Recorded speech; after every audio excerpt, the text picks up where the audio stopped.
নমস্কার, আমি জ্যোতিষতন্ত্র পি কুমার বলছি মন্ত্রের যন্ত্র থেকে। আমি গত ভিডিওতে আপনাদের বলে এসেছি যারা অঘ্রাণ মাসে জন্মগ্রহণ করেছেন তাদের জন্মের ফলাফলের অনেক কিছুই কিন্তু আমি ব্যক্ত করে গেছি।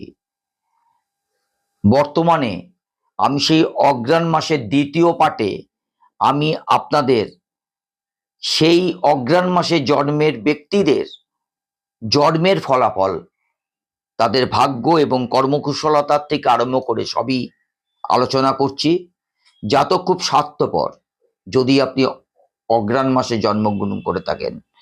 যদি আপনি অঘ্রাণ মাসে জন্মগ্রহণ করে থাকেন সেই ক্ষেত্রে উচ্চ বিলাসী হলেও যদি সে কখনো আধ্যাত্মিক বিষয়ে অভিনিবিষ্ট হয় তার পক্ষে আবার সাধু হওয়াও অসম্ভব নয়। আসল কথা, নিজ কর্মানুরূপে ইচ্ছা অনুসারে সে সাধু বা যাই হোক তাতে শ্রেষ্ঠত্বের কিন্তু পরিচয় আপনি দিতে পারেন যদি আপনি অঘ্রাণ মাসে জন্মগ্রহণ করে থাকেন। আর আপনি যদি অঘ্রাণ মাসে জন্মগ্রহণ করে থাকেন সেই ক্ষেত্রে আপনার ভাগ্য কেমন হওয়া উচিত বা কেমন হবে, জাতকের পক্ষে দৈব খুব অনুকূল না হলে অধ্যাবসায় সহকারে প্রবল প্রচেষ্টা ও কঠোর পরিশ্রমে দৈবকে অনুকূলে এনে একটু একটু করে উন্নতির পথে আপনি অগ্রসর হতে চাইবেন। হঠাৎ কিছু আশা করলে তা ফলবর্তী হবে না।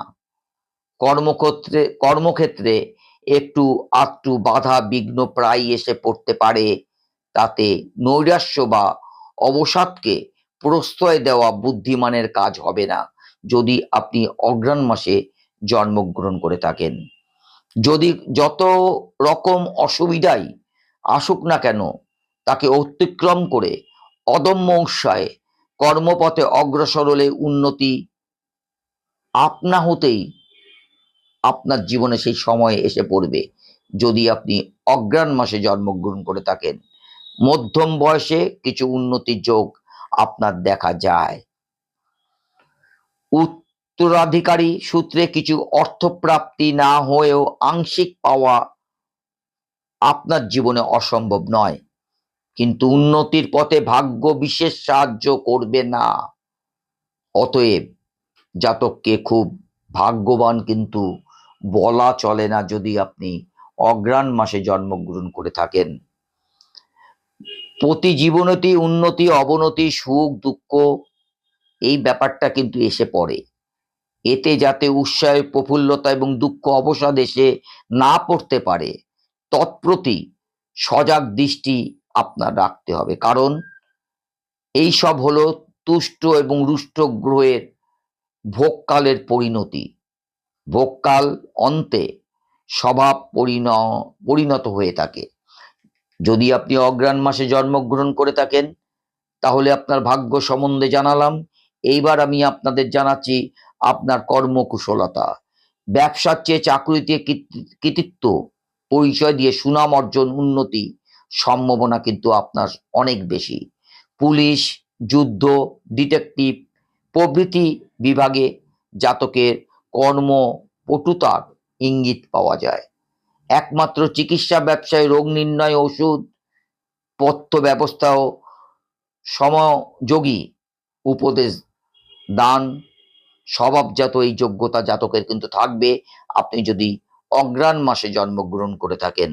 আপনি যদি অঘ্রাণ মাসে জন্মগ্রহণ করে থাকেন বিশেষ উন্নতি খ্যাতি লাভের আশা কিন্তু করা যেতে পারে, সেটা আপনার চারিত্রিক অনেক উন্নতির কারণে। আপনি যদি অঘ্রাণ মাসে জন্মগ্রহণ করে থাকেন সেই কারণে রসায়ন বিষয়ক কার্যে উন্নতি হওয়া অসম্ভব নয়। এ মাসে বড় বড় যোদ্ধা, সাময়িক কর্মচারী, ডিটেকটিভ, চিকিৎসক, রসায়নবিদ জন্মগ্রহণ করেছেন। এইবার আপনি যদি অঘ্রাণ মাসে জন্মগ্রহণ করে থাকেন সেই কারণে আপনার সখ্যতা সম্বন্ধে কিছু বলি। যার জ্যৈষ্ঠ মাস জন্ম, জ্যৈষ্ঠ মাস, শ্রাবণ, চৈত্র এইরূপ সুলক্ষণা সুন্দরী কন্যাকে বিবাহ করা উচিত। আমি আবার বলছি, আপনার সখ্যতা, যার জন্ম মাস জ্যৈষ্ঠ, শ্রাবণ, চৈত্র, এইরূপ সুলক্ষণা সুন্দরী কন্যাকে আপনার বিবাহ করা উচিত। বিবাহিত জীবনে খুব মিষ্টভাষী হয়ে অমায়িকভাবে উদার হৃদয়ে সংসার যাত্রা নির্বাহ করতে পারলে সংসার আপনার খুব সুখেরই হবে। দাম্পত্য জীবনে যতটুকু আনন্দ সুখ পাওয়া সম্ভব জাতক তা কিন্তু উপভোগ করবে, যদি আপনি অঘ্রাণ মাসে জন্মগ্রহণ করে থাকেন। আর অঘ্রাণ মাসে জন্মগ্রহণ করে থাকলে সর্বদা সতর্ক থাকতে হবে, যাতে ত্রুটি হেতু সুখের অন্তরায় না হয়।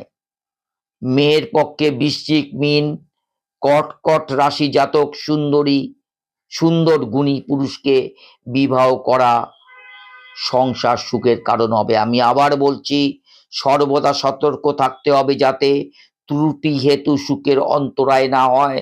মেয়ের পক্ষে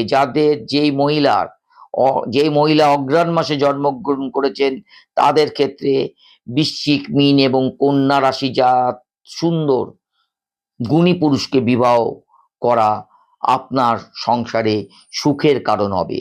অবশ্যই মধুরভাষী, সরল প্রকৃতি হয়ে সতর্কভাবে সংসার নির্বাহ করতে হবে, অন্যথায় শান্তির চেয়ে অশান্তির সম্ভাবনাই বেশি।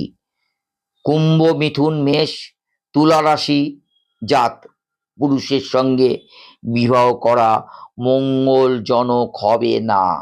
আমি আবার বলছি এই জায়গাগুলোকে, অন্যথায় শান্তির চেয়ে অশান্তির সম্ভাবনাই বেশি। কুম্ভ, মিথুন, মেষ, তুলা রাশি জাত পুরুষের সঙ্গে বিবাহ করা মঙ্গলজনক হবে না। জ্যৈষ্ঠ, শ্রাবণ, চৈত্র মাসের জাত ব্যক্তির সঙ্গে স্থায়ী বন্ধুত্ব হবে আপনার, যদি আপনি অঘ্রাণ মাসে জন্মগ্রহণ করে থাকেন। আর যে কোনো মাসের যে কোনো পক্ষের তৃতীয় বা দশমী তিথিতে যার জন্ম, তার সঙ্গে খাঁটি মিত্রতা কিন্তু আপনার হবে, পরস্পর হিত সাধনের রত থাকবেন।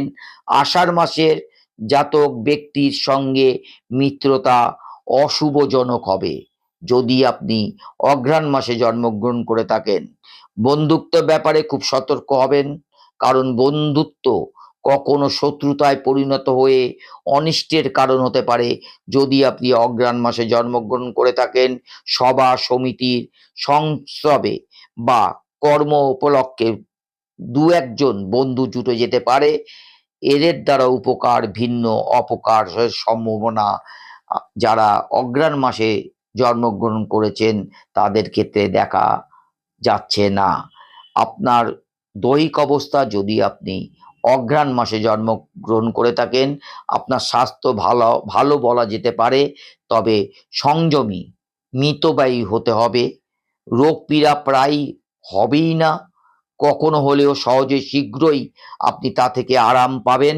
তবে ইন্দ্রিয়জনিত রোগ, অর্শা, ভগন্দর, রক্তবমি প্রভৃতি রোগ হবার আশঙ্কা আপনার আছে।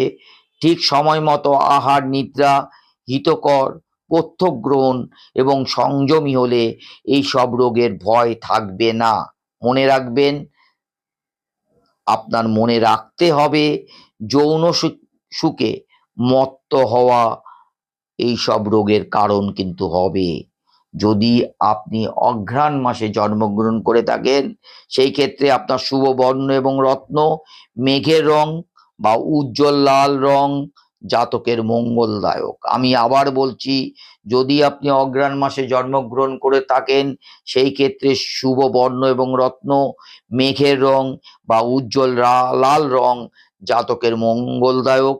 গোমেদ, মানিক, মানিক অর্থ হচ্ছে কে, মানিক অর্থ হচ্ছে আপনার চুনি বা বৈদর্যমণি লাল পাথর জাতকের হিতকর, শান্তিবোধক। তবে মনে রাখবেন, যদি কোনো পাথর আপনার পরবার ইচ্ছা হয়, সেই ক্ষেত্রে আপনি ভালো কোনো জ্যোতিষী বা অ্যাস্ট্রোলজার দেখিয়ে, আপনার জন্ম ছক দেখিয়ে, তারপর নির্ধারণ করে আপনি কিন্তু এই পাথরগুলো পড়বেন। আমি যেই পাথরগুলো বললাম, সেই পাথরগুলোর অর্থ হচ্ছে যারা অঘ্রাণ মাসে জন্মেছেন তাদের ক্ষেত্রে কিন্তু প্রযোজ্য। নমস্কার।